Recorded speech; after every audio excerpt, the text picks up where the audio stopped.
Hey everyone, it's me, Arthur. Okay, Gretchen Mole, what a movie you guys have made here. It's pretty unbelievable. Does it blow your mind, the reaction that fans are having to this movie?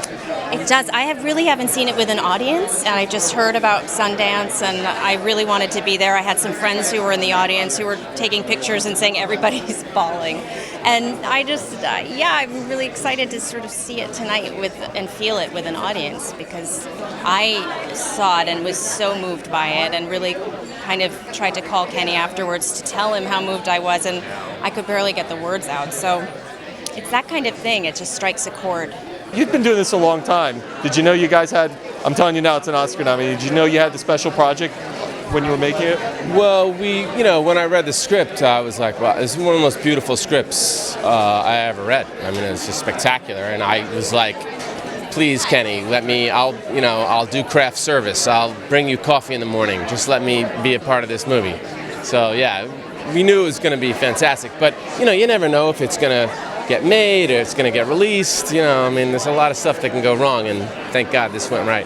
What do you think it is about this movie that makes it so authentic? Because that's the best way to describe it. It's just authentic. I think that everybody can relate to grief, to either dealing with a lot of pain or losing a loved one, and I think that's what makes it so relatable, and having empathy for others too. I think that's what will hit people so hard, I mean, it's a mix of everything, really. The writing, the characters, the direction, the actors. I feel like every part of this movie has been done so well that it's all come together to, be the movie it is. Tell me about your character.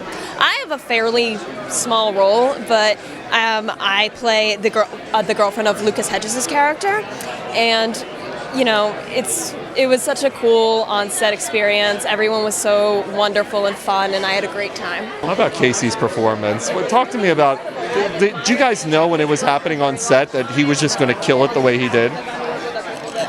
Yes. Yeah. I mean, it's funny because my scenes are kind of a little bit comedic. They're kind of a little more light. So I wasn't there for the real heavy stuff, but he was just so great, and everything went smoothly. And it's just so amazing because he really doesn't speak that much, and he has to convey so much just with his eyes and his face, and he's phenomenal.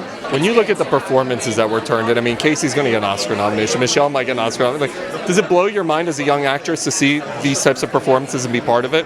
Absolutely, especially because the way Kenny works, we had 2 weeks of rehearsal, and so I got to watch someone like Michelle Williams take notes and ask questions about the accent, and I got to watch Casey argue about whether or not he was going to wear a sweatshirt in a scene for a couple of minutes, and I really got a sense of their process, and that's so special because the movie works in flashbacks, and I theoretically couldn't have seen any of that if he worked a different way, so I just feel tremendously grateful. I feel like I learned so much and honestly can't believe I'm part of it. How did this all come about? Walk me through the process of making Manchester by the Sea. Well, Matt Damon and John Krasinski came to me with the idea for the film. Who was going to do what changed a little bit over the time the script was written, and then we ended up with Casey and Michelle and Kyle and Lucas and Gretchen and the rest of the cast, and we went up to Massachusetts and shot it in the cold, and here we are.